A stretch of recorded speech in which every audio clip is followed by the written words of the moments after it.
Aleluia. Vamos se abraçando, se movimentando, se abençoando. A palavra de Deus está entre nós. Então, provavelmente alguns de vocês têm palavras uns para os outros aí. Saúdos, saudai os irmãos com graça e paz. Isso não era no passado, paz do Senhor, graça e paz, não era apenas um cumprimento natural, era uma bênção, né? Graça e paz. Eu quero que a graça e a paz sejam sobre a sua vida, que sejamos todos abençoados. Amém? Amém. Glória a Deus. Deus seja louvado. Está fraco, né? De novo, Deus seja louvado. Depois confere, o enquadramento está bom ali aqui da pregação. Hoje nós vamos pensar no Salmo 24. Eu tenho trabalhado com os irmãos alguns salmos, que vocês já viram, né? Salmo 23, trabalhamos o Salmo 34, 121, hoje o Salmo 24. Esse é um dos salmos também que eu tenho decorado, porque, já disse para vocês uma vez, são dos salmos que meu pai me ensinava. Então meu pai recitava salmos durante as refeições, e a gente foi guardando, né? E eu lembro quando ele, ali na mesa, tinha oito filhos, ele falava: do Senhor é os céus, a terra, a sua plenitude, o mundo e os que nele habitam, porque ele afundou sobre os mares e afirmou sobre os rios. Quem subirá ao monte do Senhor? Quem entrará no seu lugar santo? Todo aquele que é limpo de mãos e puro de coração, que não entrega a sua alma à vaidade, nem jura enganosamente. Estes receberão a bênção, a justiça do Deus da sua salvação. Tal é a geração daqueles que buscam a tua face, ó Deus de Jacó. Levantai, ó porta, as vossas cabeças, levantai-vos, ó portais eternos, para que entre o Rei da Glória. Quem é o Rei da Glória? O Senhor forte e poderoso, o Senhor poderoso nas batalhas. Levantai, ó porta, as vossas cabeças, levantai-vos, ó portais eternos, para que entre o Rei da Glória. Quem é o Rei da Glória? Aí a família tem que dizer assim: o Senhor dos exércitos, Ele é o Rei da Glória. Aleluia. Vamos falar juntos? Quem é o Rei da Glória? O Senhor dos exércitos, Ele é o Rei da Glória. Glória a Deus. Aleluia. O Salmo 24, ele faz o Salmo 22, 23 e 24, ele faz uma trilogia messiânica. São 3 salmos messiânicos. O Salmo 22 trabalha a vinda do servo sofredor. E você viu semana passada um pouco sobre isso. O Salmo 22, versículo 1, por exemplo, 1000 anos antes, ele já cita exatamente o que Cristo diria na cruz. E ele diz assim: Deus meu, por que me desamparastes? E ele está citando aqui Mateus capítulo 27, Mateus 27, o verso 46, quando Jesus disse na cruz: Deus meu, Eli, Eli, lama sabachthani, por que me desamparaste? Então ali 1000 anos antes estava profetizando a vinda de Jesus e exatamente o que ele sofreria, o que ele fez. Por exemplo, também no Salmo 22, versículo de número 7, vamos ver lá, Salmo 22, versículo de número 7, vai dizer assim, que quando as pessoas passam por mim, todos os que me veem zombam de mim, afrouxam seus lábios, meneiam a cabeça. Depois vai aparecer exatamente a mesma coisa em Mateus 27, verso 39, quando Jesus estava na cruz, as pessoas passavam por ele, zombavam dele, meneavam a cabeça, balançavam a cabeça. Então esse salmo é um salmo messiânico, Salmo 22. Fala da vinda do servo sofredor. Depois temos o Salmo 23, que nós meditamos aqui muitas vezes com vocês. E o Salmo 23 fala do servo da vida, do pastor sofredor, daquele que dá a vida por suas ovelhas. João capítulo 10, versículo 11, o bom pastor dá a sua vida pelas ovelhas. Fala do cuidado que ele tem por nós. Nós estudamos bastante isso. O Salmo 23 e 22 então fala da vinda do servo sofredor. O Salmo 23 fala da vida dele cuidando da igreja. E agora aparece o Salmo 24. E esse Salmo 24 fala desse Senhor que vai voltar. Desse Senhor que vai voltar gloriosamente, porque no final do capítulo 24, ele fala: levantai, ó portas, vossas cabeças, levantai-vos, ó portais eternos, para que entre o Rei da Glória. Então ele não vai voltar mais como um servo sofredor, ele não vai voltar mais para ser humilhado, mas ele vai voltar como um guerreiro. Ele vai voltar como um Deus poderoso reinando. Então era a figura, quando se abria a porta, levantava as portas para que aquele guerreiro poderoso entrasse na cidade, trazendo os despojos da sua conquista. E é assim que vai acontecer. Cristo vai voltar, você crê? Amém. E ele vai voltar com poder. Ele não vai voltar mais a aparecer por aí, vestido de peles de alguma coisa, em algum país distante, dizendo: eu sou o Cristo. Quando ele voltar, a palavra diz: todo olho verá, todos verão a sua glória. Então o Salmo 24 fala dessa passagem messiânica, da volta de Jesus. Incrível, porque tudo que a Bíblia profetizou sobre a vinda dele aconteceu. A Bíblia diz que o Messias viria, e ele veio. A Bíblia diz que o Messias viveria sem pecado, e ele viveu sem pecado. A Bíblia diz que o Messias morreria pelos nossos pecados, e ele morreu pelos nossos pecados. A Bíblia diz que ele ao terceiro dia ressuscitaria, e ele ressuscitou. E a mesma Bíblia diz que ele voltará. E não voltará? Ele voltará. E voltará em glória. Essa é a palavra do Senhor. Então o Salmo 24, ele pode ser dividido em 3 partes. A primeira parte, do verso 1 e o verso 2, ele fala da grandeza do Senhor Criador. Do versículo 3 ao versículo 6, ele traz um desafio de quem poderá subir ao monte, quem poderá ficar diante desse Deus poderoso. E do versículo 7 ao versículo 10, ele fala dessa volta gloriosa do Senhor, forte e poderoso nas batalhas. Aleluia. Nós vamos dividir e vamos trabalhar aqui alguns, talvez ou hoje e o próximo domingo, porque o próximo domingo é a ceia do Senhor, e vamos falar da volta do Senhor Jesus, mas vamos meditar um pouquinho nesse Salmo, Salmo 24 então. Glória a Deus. Versículo 1 e versículo 2 diz assim: ao Senhor pertence a terra e tudo o que nela se contém, o mundo e os que nele habitam. Fundou a ele sobre os mares e sobre as correntes a estabeleceu ou afirmou. Aqui nos fala de um Deus poderoso, no qual a quem pertence tudo. Tudo pertence a ele. Ele é o Criador. Ele é o que fundou todas as coisas. E nós aqui somos apenas mordomos. Uma das doutrinas que nós estamos esquecendo, até mesmo em nossas igrejas evangélicas, é a doutrina da mordomia cristã. Nós não temos nada, mas Deus nos colocou nas nossas mãos algumas coisas para nós sermos mordomos, administradores, cuidadores. Por exemplo, Deus colocou a nossa família, não somos donos das nossas famílias, ela pertence a Deus. Deus nos colocou a vida. A vida não nos pertence, pertence a Deus. Então Deus nos coloca coisas, pessoas, para que nós possamos cuidar delas, mas o dono é o Senhor. O Senhor que é o dono de todas as coisas. Ao Senhor pertence a terra, a sua plenitude, tudo que existe dentro dela é do Senhor. E Ele coloca aqui a humanidade para administrar como mordomo, mas Ele pertence a todas as coisas. Você tem essa consciência de que você não tem nada? Que nós só temos, e Deus nos dá coisas para cuidar. Deus nos dá a nossa vida, o nosso tempo, os nossos talentos, o nosso fôlego deveria ser para Ele, a nossa paixão deveria ser para Ele, o nosso esforço deveria ser para Ele, porque tudo é dele e para Ele. Dá uma olhada em Êxodo capítulo 19, versículo 5 e versículo de número 6, fala claramente isso, que tudo pertence ao Senhor.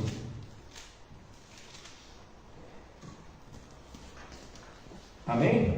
Está lá já? Agora, pois, sede diligentes e ouvides. Vou ler aqui também. Pode colocar lá. Agora, pois, sede diligente, ouvides a minha voz, e guardardes, e se guardardes a minha aliança, então sereis minha propriedade particular dentre todos os povos, porque toda a terra é minha, e vós sereis reino e sacerdote, nação santa. São essas as palavras que falarás aos filhos de Israel.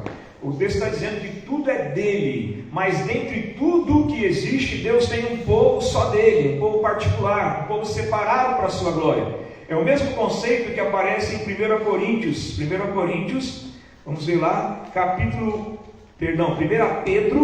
Pedro 2, verso 9, que fala assim, que vocês são a nação santa, o povo escolhido por Deus. Então, dentre todo mundo que é de Deus, mesmo aquelas pessoas que não servem a Deus, elas são de Deus, e um dia terão que prestar contas a Deus, mas de todos esses, Deus separa alguns para manifestar a sua glória, que são escolhidos pelo Senhor. Interessante isso, porque a gente pensa assim, não, só aqueles que estão na igreja são de Deus. Todos são de Deus, mas alguns são separados por Ele, alguns são servos do Senhor, alguns entendem isso pelo Espírito, que eles não vivem mais para si, mas vivem para Deus. Então o Salmo começa nos mostrando claro que do Senhor pertence os céus e a terra e a sua plenitude. E um dia, todos nós deveremos, toda a humanidade, mesmo aqueles que não adoram a Deus, mesmo aqueles que rejeitam a Deus, a Bíblia diz que um dia todo joelho se dobrará e toda língua confessará que Ele é Senhor. Romanos capítulo 14 também nos fala isso. Romanos 14, versículo 11, versículo 12, vejamos lá, a palavra declara claramente isso, que a humanidade toda terá que se dobrar diante do Senhor. Romanos 14, 11 diz assim, como está escrito, por minha vida, olha o que o Senhor está dizendo, eu estou dizendo por minha vida, diz o Senhor, diante de mim se dobrará todo o joelho e toda a língua dará louvores a Deus, e assim cada um de nós dará contas a si mesmo a Deus. Ele está dizendo que um dia todos se dobrarão. Qual que é a diferença? A diferença é que agora, enquanto é vida, nós, alguns pela graça de Deus, eles são chamados por Deus, se decidem a adorar a Deus, se dobram seus joelhos voluntariamente, se humilham diante de Deus voluntariamente. Mas aqui em Romanos 14, da mesma forma que lá o Salmo 24, é uma linguagem de desafio e de guerra. O Senhor está dizendo, eu estou dando a minha palavra, que um dia todos vão dobrar os joelhos. Não haverá como não se dobrar diante de Deus. Não haverá como fugir da gloriosa presença de Deus. Porque Deus é Deus. Deus é soberano. E os homens terão que reconhecer, Ele é Deus. Mas para alguns será tarde demais. Espero que nenhum de nós aqui passe por isso, amém? Também o salmista diz que todos terão que prestar contas diante do Senhor, como já disse aqui. Veja, até mesmo os homens vão ter que prestar contas diante de Deus aquilo que fizeram com a própria natureza. Não estou defendendo nenhuma política de natureza aqui, não, estou pegando a palavra. Mas toda a humanidade terá que prestar contas a Deus o que fizeram na terra. Aonde está escrito isso? Apocalipse capítulo 11, verso 18. Apocalipse 11, 18. Vamos lá?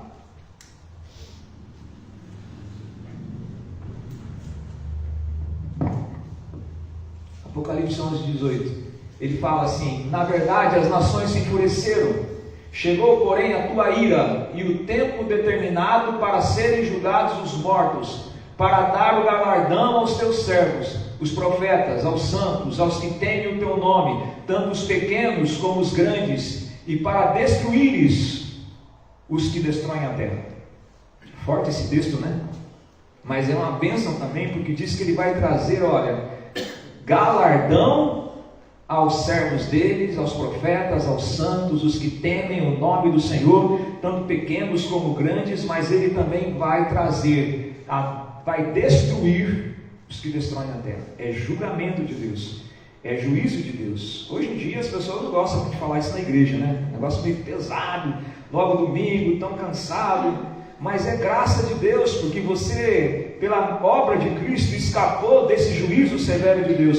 Porque um dia o Senhor vai voltar em poder e vai trazer julgamento sobre tudo, toda a administração que tivemos em todas as coisas. Vamos dar continuidade então. Ele diz também aqui, olha, a terra, tudo e todos, e até o cosmos pertence a Ele. Quando ele usa aqui, o Senhor é a terra, a sua plenitude, Salmo 24, O mundo já entra no cosmos. Toda a realidade, todas as coisas que existem foram feitas por Ele, estabelecidas por Ele, e Ele domina todas as coisas. Ele tem o controle sobre todas as coisas. Essa semana eu li o Salmo 147, e é maravilhoso. Salmo 147, versículo 3, versículo 6, porque mostra ali um Deus que está cuidando de detalhes das nossas vidas, e ao mesmo tempo um Deus que conhece, que tem controle sobre todas as coisas. Salmo 47 fala assim, olha: sara os quebrantados e lhes pensa as feridas. Ele sara os quebrantados e coloca cura nas feridas, ou coloca, ele faz ele faz aquele, como que é? Curativo nas feridas. Olha, depois ele vai falando de uma coisa bem própria. Depois, versículo 4, ele fala assim: conta o número das estrelas, chamando-as todas pelo seu nome. Grande é o Senhor, nosso e muito poderoso, o seu entendimento não se pode medir. Ou seja, Ele é o Deus do macro, porque Ele conhece todas as coisas, conta e chama as estrelas uma por uma. E Ele é o Deus do micro também, porque Ele cura as nossas feridas, porque Ele é um Deus que cuida do seu povo, porque Ele é um Deus que olha as nossas lutas e vem curar as nossas feridas, porque Ele é soberano. Só um Deus soberano, Ele tanto é o Senhor sobre as coisas maiores, o macro, e sobre o micro. Só um Deus soberano pode enxergar a grandeza de toda a criação e as coisas mais simples. Por isso que nós temos esperança, que mesmo que Ele sendo soberano, Ele consegue olhar para mim, Ele consegue ver a minha oração, ouvir a minha oração, Ele consegue sentir a minha dor, perceber a minha dor. Ele sabe estar no seu coração, no meu coração, porque Ele é soberano. Isso nos traz o que? Descanso. Ele domina todas as coisas. E a palavra vai dizer, porque eu falo, mas por que o pastor está dizendo que esse salmo é messiânico?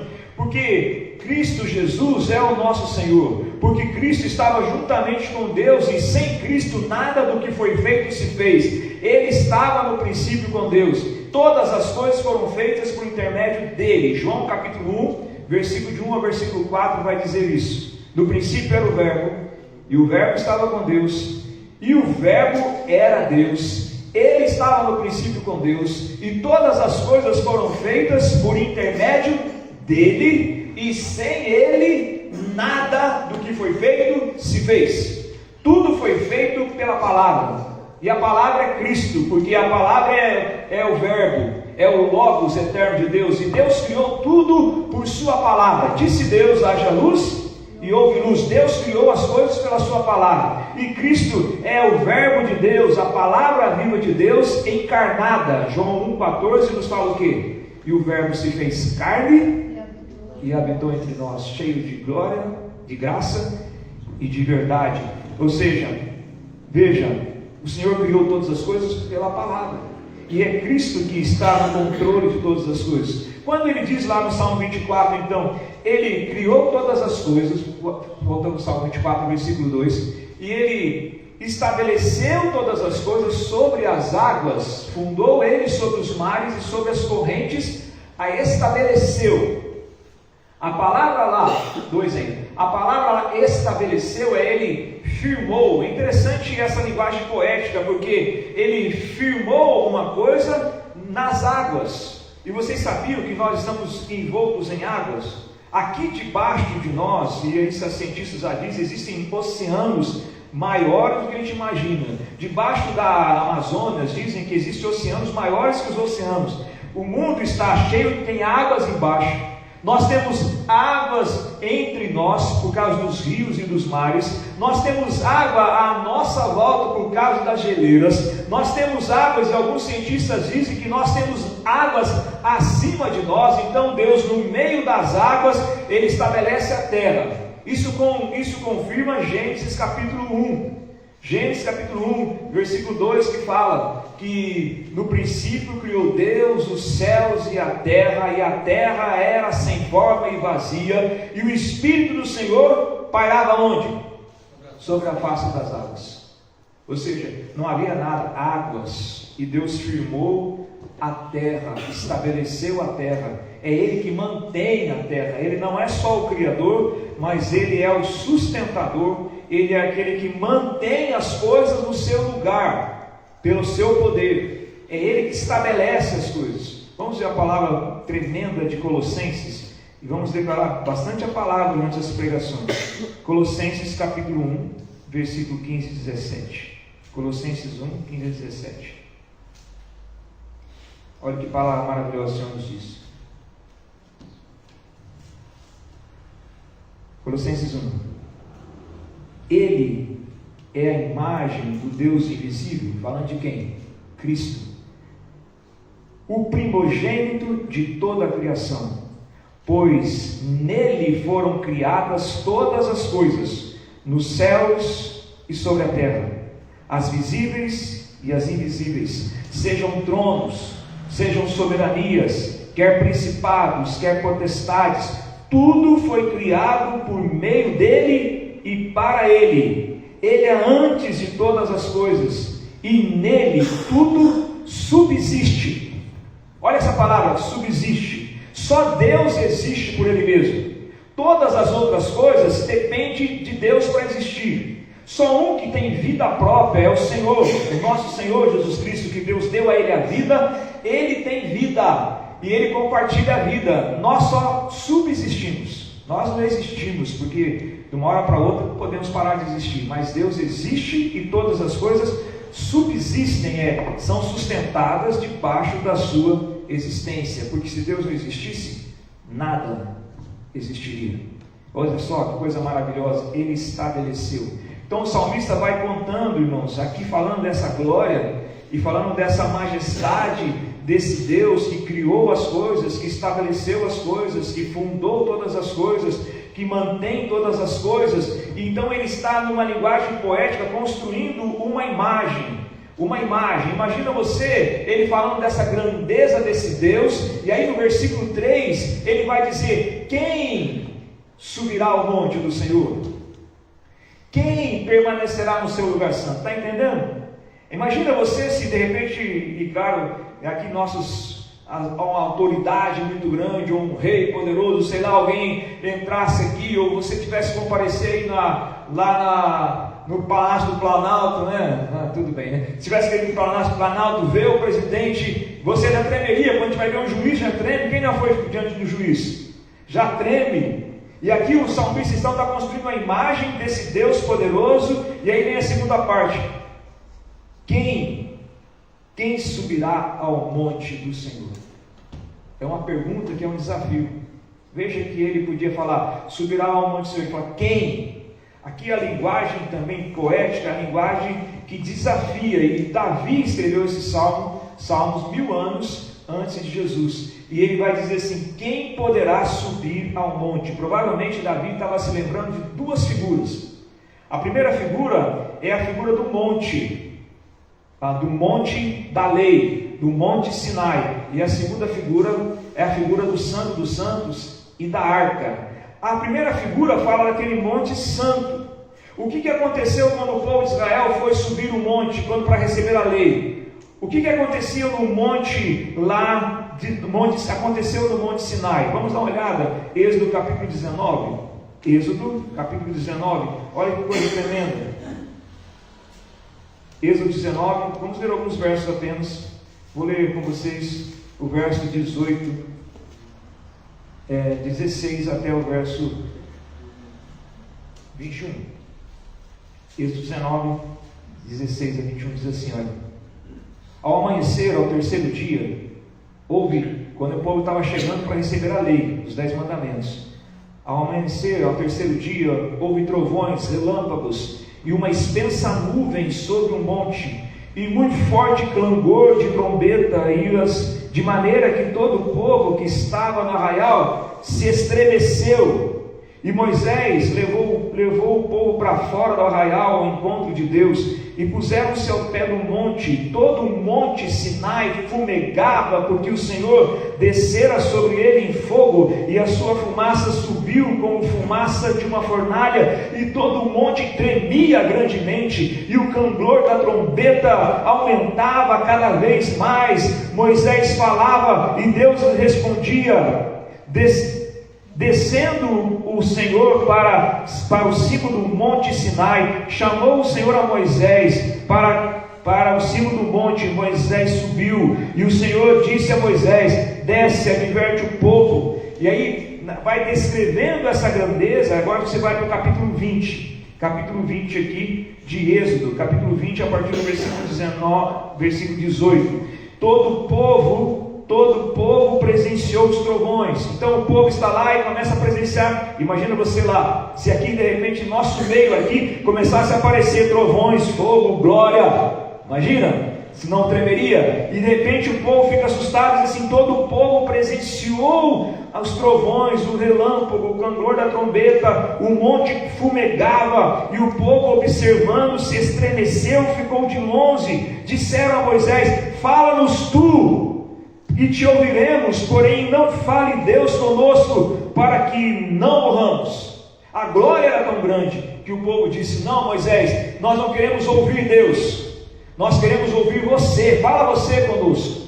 Isso significava, irmãos, que ali eles precisavam de um mediador. Moisés foi o mediador para que eles pudessem receber a lei, porque tal era a glória de Deus. Eles jamais poderiam, eles não conseguiam ficar diante da glória de Deus. Então Davi relembra-se: quem poderá subir ao monte? Moisés teve que subir sozinho, porque o povo não quis subir. O povo não tinha como subir por causa dos seus pecados. Então ele lembra disso: quem poderá subir ao monte? E Davi lembra também, provavelmente, de uma situação com ele mesmo, quando ele tentou trazer a arca de Deus, que era o símbolo da presença de Deus. Você pode encontrar isso em 1 Crônicas 13, do versículo 5 ao versículo 14. 1 Crônicas 13, 5 a 14. Davi queria trazer a arca para Jerusalém, porque Saul não desprezou a arca, e a arca era uma sombra de uma realidade maior. A arca era uma figura, apenas uma figura, para mostrar que um dia essa arca habitaria no meio do povo de Deus, que é a própria presença de Cristo. A arca era apenas um símbolo da presença de Deus, era chamada também a arca da presença. E aí Davi foi lá, e vocês podem ler o texto todo depois, todo animado, a partir do versículo 5, né? Ele vai todo animado, ele coloca com bois carregando um carro novo, e ele começa a trazer a arca. Veja o versículo 7: puseram a arca de Deus num carro novo, e levaram a casa de Abinadab, e Uzai e Aioa guiavam o carro. Davi e todo o povo alegrava-se perante Deus com todo o empenho. Eles fizeram uma festa, uma grande procissão. Eles iam alegria, carregando a arca, cantando com harpas, com alaúdes, com tamborins, com símbolos e com trombetas. Quando, porém, chegaram à eira de Quidom, estendeu-os a mão a arca para segurar, porque os bois tropeçaram. Quando eles chegaram então no lugar, durante aquela festa, para segurar a arca, eles pôs a mão na arca, e ninguém poderia pôr a mão na arca, senão no momento certo, e ele morreu. E o que a palavra diz? Então a ira de Deus se acendeu contra Uzai e o feriu, por ter estendido a mão à arca, e morreu ali perante Deus. Desgostou-se Davi, porque o Senhor irrompera contra Uzai, pelo que chamou aquele lugar Pérez Uzá, até o dia de hoje. Temeu Davi a Deus naquele dia. E olha o que ele disse, versículo de número 12: como trarei a mim a arca de Deus? Ele começou a pensar: como que eu posso chegar diante de um Deus tão santo, sendo um homem miserável? Como eu posso me aproximar de um Deus tão majestoso e santo, sendo que eu sou pecador? Esse era o conceito do Antigo Testamento. Era o respeito que se tinha, que não podia chegar diante de Deus, porque somos pecadores e precisávamos de um mediador. Mas graças a Deus, que Deus mandou o seu Filho, que chega diante de Deus, para que nós pudéssemos chegar diante de Deus, sendo o nosso mediador da nova aliança. Olha aqui a palavra vai dizer, irmãos, agora, versículo 4 vem a resposta: quem subirá? Voltando a Salmo 24. Quando der 2 horas, vocês me avisam, tá? Vamos botar o relógio na igreja de novo lá. Está marcando lá 2 minutos na meia-noite. Eu deixei daquele jeito porque falta 2 minutos para meia-noite mesmo, para a volta de Jesus, né? Ele diz assim, olha, vem a resposta. Verso 3: quem subirá ao monte do Senhor? Quem há de permanecer no seu lugar santo? E aí vem a resposta. E parece que a resposta é mais difícil. E a resposta é mais desafiadora do que a própria pergunta. Ele diz assim: o que é limpo de mãos e puro de coração, que não entrega sua alma à falsidade, nem jura enganosamente. Quem então vai poder chegar de Deus? Quem de nós aqui é totalmente limpos de mão e coração? Quem de nós aqui já não entregou a nossa alma a alguma coisa errada? Quem de nós aqui já usou os nossos lábios contra os nossos lábios em alguma falsidade? Ou seja, veja que ele vai construindo uma revelação de uma dificuldade, porque essa é difícil mesmo. O homem não pode chegar até Deus se não fosse aberta uma porta que é Cristo para que ele chegasse. O homem não pode subir no lugar santo senão por meio de Jesus, porque aí ele vai dizer, e complica mais para nós: quem? O que é limpo de mãos, puro de coração. O teu coração é puro, irmão? Totalmente puro? Essa semana, todos os nossos lábios, as nossas palavras foram totalmente puras? Se Deus passasse um pente fino em nós, encontraria tudo que pensamos e falamos de forma pura. Então parece que fica mais difícil ainda. Mas veja, lembra que eu falei que é um salmo messiânico? Lembra que eu falei que é um salmo messiânico? Porque ele retrata aqui uma figura revelando que tem alguém que viria, e esse alguém, que é Cristo, tem as mãos limpas, tem o coração puro, não entregou a sua alma à vaidade, não jurou enganosamente, e esse Cristo é que entrou no monte, subiu o monte, e esse Cristo entrou no lugar santo como sumo sacerdote, uma vez para sempre, e esse Cristo nos chama para entrar com ele abriu o caminho. Essa é a esperança da igreja. Se não fosse a graça de Deus, nós estaríamos, todos nós, condenados. Todos nós merecemos o inferno. Todos nós merecemos o inferno. Todos nós merecemos a morte eterna. Mas graças a Deus que em Cristo nós obtivemos a graça de sermos livres disso. Veja que ele está construindo então essa ideia. Vamos para o texto da palavra. Veja, Romanos capítulo 3, Paulo deixa claro isso. Romanos 3, versículo 19 em diante, ele vai falar da nossa condição como natureza humana. Romanos capítulo 3. Veja como nós somos por natureza. Porque alguém pode pensar assim: não, eu sou bonzinho, né? Eu não sou tão ruim. Eu não sou tão ruim como as pessoas, eu não sou tão ruim como o bandido lá fora, como esses políticos, eu não sou tão ruim como aquele assassino. A gente acha que a gente não é tão ruim, mas a Bíblia vai dizer assim da nossa natureza. Olha, Romanos capítulo 3. Romanos capítulo 3. Vamos lá? A partir do verso 9. Que se conclui? Temos nós qualquer vantagem? Não, de forma nenhuma. Pois já temos demonstrado que todos, tanto judeus como gregos, estão debaixo do pecado. Como está escrito: não há justo, não há um sequer, não há quem entenda, não há quem busque a Deus. Todos se extraviaram a uma e fizeram-se inúteis, não há quem faça o bem, não há nenhum sequer. A garganta deles é sepulcro aberto, e com a língua urdem enganos, veneno de víboras está nos seus lábios. A boca eles têm cheias de maldição e amargura, e os seus pés são velozes para derramar o sangue. Nos seus caminhos há destruição e miséria, desconhece o caminho da paz, não há temor de Deus diante dos seus olhos. Ele vai descrevendo a natureza humana, que ninguém pode chegar pelo seu esforço diante de Deus, porque é bom, porque tem mãos limpas ou coração puro. E aí vem a resposta então desse Cristo que pode chegar, e a resposta é Ele. Só podemos chegar por meio dele. Vamos pegar o que Paulo fala, que o escritor de Hebreus fala sobre subir o monte. Hebreus capítulo 12, veja que coisa maravilhosa. Hebreus capítulo 12, esse é um retrato daquilo que ele fez por nós. Hebreus 12, a partir do versículo 18 A palavra fala assim, olha. Você pode ir vendo ali, e eu vou olhar aqui. Ora, não tem chegado ao fogo palpável, a ardente, a escuridão e as trevas e a tempestade. O que ele estava falando? Ele está lembrando o quê? Lá do Monte Sinai. Vocês não chegaram. Continua. E ao clamor da trombeta e ao som de palavras tais que quando os ouviram, suplicaram que não lhes falasse. Pois já não suportavam que lhes era ordenado, até um animal se tocar o monte será apedrejado. Na verdade, de tal modo era horrível o espetáculo que Moisés disse: sinto-me aterrado e trêmulo.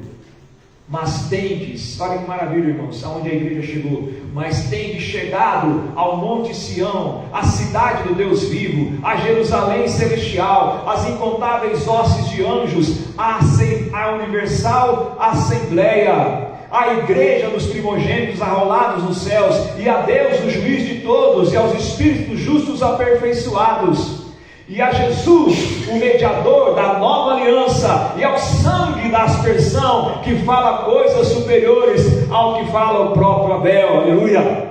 É diante dele que comparecemos. Então como podemos chegar lá? Chegando através da vida de Cristo. Agora vamos ver um outro texto que é muito claro sobre isso. 1 Timóteo 2, versículo 5, quando eu disse que Moisés então foi o mediador da lei, porque nem a lei o povo conseguiu ouvir, senão pela boca do mediador. Agora nós recebemos a vida através de Cristo, que é o mediador, porque portanto há um só Deus e um só mediador entre Deus e os homens, Cristo Jesus, homem, aleluia. Você crê nisso? Não há como chegar a Deus. Não há como chegar a Deus com nossas obras. Não há como olhar para nós mesmos e falar: não, eu sou puro, eu sou limpo, eu não sou tão mau como aquele, eu vou chegar no céu. Não há como. Só há como chegar até Deus através daquele que tem as mãos limpas, daquele que tem o coração puro, daquele que não entregou a sua alma à vaidade, daquele que não pecou. Então Ele é aquele que tem as mãos limpas, o coração puro. Ele é aquele que entra na presença de Deus e nos leva na presença de Deus. Mais um texto, Hebreus capítulo 10. Hebreus capítulo 10, versículo 19. Hebreus 10, 19. Olha o que diz: tendo, pois, irmãos, intrepidez para entrar no Santo dos Santos pelo sangue de Jesus, pelo novo e vivo caminho que Ele nos consagrou pelo véu, isto é, pela sua carne, e tendo grandes sacerdotes sobre a casa de Deus, aproximemo-nos com sincero coração, em plena certeza de fé, tendo o coração purificado da má consciência e lavado o corpo com água pura. Só podemos chegar lá por meio de Jesus. E chegamos lá com sincero coração, reconhecendo as nossas misérias, confiando na obra daquele que tem mãos limpas e coração puro. Agora, isso significa que eu não devo ter mãos limpas e coração puro? Não, significa, porque a palavra também vai dizer que nós precisamos também buscar a santificação. Hebreus capítulo 12, vamos ver lá, Hebreus capítulo 12, versículo de número Hebreus 12, vamos ver aqui, deu um branco aqui agora, tá? 12, 14. Isso, 12, 14, aleluia. Obrigado. Tá, Hebreus 12, 14 diz o que? Buscai a paz com todos e a santificação, sem a qual ninguém verá o Senhor. Nós somos santos em Cristo e estamos sendo santificados em Cristo diariamente. Cristo é a nossa santidade e nós nos santificamos diariamente nele e na sua palavra. Então, voltando ao salmista, irmãos, veja lá. Quem então? O que tem mãos limpas e coração puro, que não entrega sua alma à vaidade nem jura falsamente. Versículo 5: este obterá do Senhor a bênção e a justiça do Deus da sua salvação. Aqueles que se aproximam então de Cristo, eles recebem uma bênção. Sabe qual é a maior bênção? A bênção é poder chegar diante de Deus. Embora Deus possa nos curar, e sei que Deus já curou muitas vidas aqui, que Deus possa nos ajudar, mas a maior bênção, irmãos, é o próprio Deus. Este que chega diante dele, através dos processos da cruz de Cristo, este obterá. Ele não conquista, ele não ganha, ele não faz obras para ganhar, ele obterá do Senhor a bênção e a justiça do Deus da sua salvação. Que justiça é essa? É a vida justificada, e Cristo é a nossa justiça. 1 Coríntios capítulo 1, versículo 30 fala que Ele é a nossa santificação, Ele é a nossa redenção, Ele é a nossa justiça. Somos justificados pela obra dEle, porque Ele é justo, todos os que creem se tornam justificados. Porque Ele é santo, todos os que creem são santificados. Então nós somos justificados em Cristo. A nossa fé, como diz a palavra também em Romanos, a nossa fé se torna justiça. A nossa fé se torna a justiça de Deus imputada em nós. Quando eu creio em Cristo, a justiça de Cristo é imputada na minha vida, a santidade de Cristo é imputada na minha vida, e eu posso chegar diante de Deus. Sem Cristo ninguém chegará diante de Deus. Só por meio dele. Só por meio dele. E o versículo 6 fala: esta é a geração daqueles que buscam a tua face, ó Deus de Jacó. Que geração é essa? Esta geração, ali não é a ideia de uma geração de um povo em determinada época, como nós dizemos, a geração dos anos 70, a geração dos anos 60. Quem que é a geração dos anos 40 aqui? Quem se entregar? A geração dos anos 50, 60, eu sou 60. 60, né? Aí essa geração não é esse tipo de geração. Geração ali é algo que foi gerado.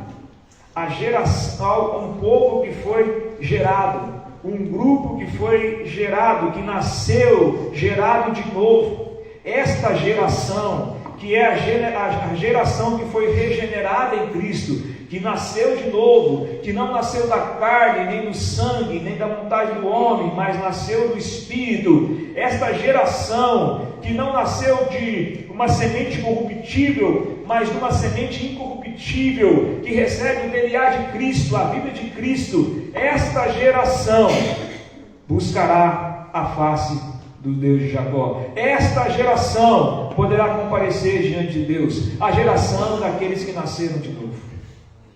Por isso que João diz assim: importa nascer de novo. Quem não nascer de novo não verá o reino dos céus. Não é para frequentar uma igreja, é nascer de novo, é se converter a Cristo, é ter a vida de Cristo.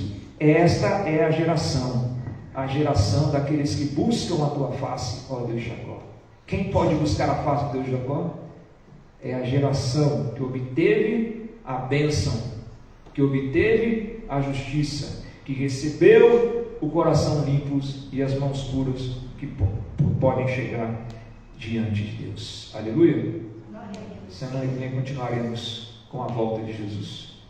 Levantai, ó portas, as vossas cabeças, levantai-vos, ó portais eternos, para que entre o Rei da Glória. Minha pergunta é: você faz parte dessa geração? Não é a geração ser batista, presbiteriano, metodista. A geração daqueles que creem em Cristo, que nasceram de Deus. Esta é a geração que vai poder chegar no Monte Santo. No Monte Santo. Não chegaremos lá e nem permaneceremos lá por causa de qualquer virtude que haja em nós, mas por todas as virtudes que há em Cristo. Não chegaremos lá por nenhuma obra que nós fizemos, nenhuma obra que eu tenha feito e você tenha feito, senão pela obra que Ele fez, que é a obra da cruz. Entendeu, irmãos? É a obra da cruz. A salvação é esta, que creiais no Filho de Deus. Quando eu creio na obra da cruz, então essa obra se torna parte da minha vida, e eu poderei chegar diante de Deus, não por mim mesmo, mas por Jesus. Não é maravilhoso isso? Não é uma mensagem pesada, é uma mensagem maravilhosa. É pesado para aqueles que rejeitam, Porque todo aquele que se envergonhar de mim, das minhas palavras de Jesus, eu me envergonharei dele. Mas é maravilhosa para nós que somos miseráveis, pecadores, que nós podemos chegar diante dele por causa da obra que ele fez, e que ele também tem nos chamado, é claro, para vivermos uma vida de santidade, mas não é isto, é a vida dele. Faço algumas perguntas aqui para encerrar então. Você entende que o Senhor é o Criador de todas as coisas, amém? Você entende que Ele é dono de tudo? Ele é dono do seu tempo, Ele é dono do seu dinheiro, Ele é dono do seu corpo, é dono de tudo. E nós temos que entregar a Ele o que é dele. Nós somos mordomos, e Ele dá para a gente administrar filhos, Ele dá para a gente administrar bens, Ele dá para a gente essas coisas para administrar, mas é dele. Nós temos que orar mais sobre mordomia cristã. Você entende isso? Você é apenas um mordomo, mas é um mordomo que um dia vai ter que voltar lá e falar para o dono o que você fez com o seu corpo, com a sua vida. Você entende isso? Entende também que não podemos chegar a Deus só podemos chegar a Deus pelo único mediador, que é Jesus Cristo? Eu falo isso em nome de Jesus para todos aqueles que vão me ouvir, desesperadamente. Não há salvação senão no nome de Jesus. Não há nenhum homem, nenhuma mulher, nenhuma entidade, nenhum poder que pode nos salvar senão o Senhor Jesus, porque Ele é o Filho de Deus e é o Deus eterno. Não há como chegar a Deus, não há como subir um monte, não há como pegar uma cruz, colocar nas costas, não há como fazer qualquer sacrifício, não. Ele pagou o preço e Ele fez tudo por nós. E só temos que confiar nele. Você entende isso? Entende também que embora Ele que é o limpo de mãos e puro de coração, como dissemos, nós também temos que viver em santidade. Porque Ele disse em 1 Pedro, sede santos, porque eu sou santo. E Hebreus 12, como vimos, 14, sem a santificação, ninguém verá o Senhor. Você entende também que não é o fato de ser membro da igreja, o ser membro da igreja é uma consequência de fazer parte do corpo, mas é ter nascido de Deus, é ter tido uma experiência com Cristo que muda. Só Cristo pode mudar. Eu não sou e eu não posso ser, mesmo que meu pai tenha me dito e tenha pregado a palavra a mim, eu não posso ser filho de crente, eu tenho que ser crente em Cristo. Nós temos que receber dele a vida. Você nasceu de novo. Você nasceu de novo. Se você sinceramente crê em Jesus, entregou a sua vida a Jesus, e você sente esse poder operando na sua vida, você faz parte de uma geração, a única geração que vai poder subir o monte e vai ficar perante Ele, porque as outras gerações todas, infelizmente, serão lançadas no lago de fogo e no inferno.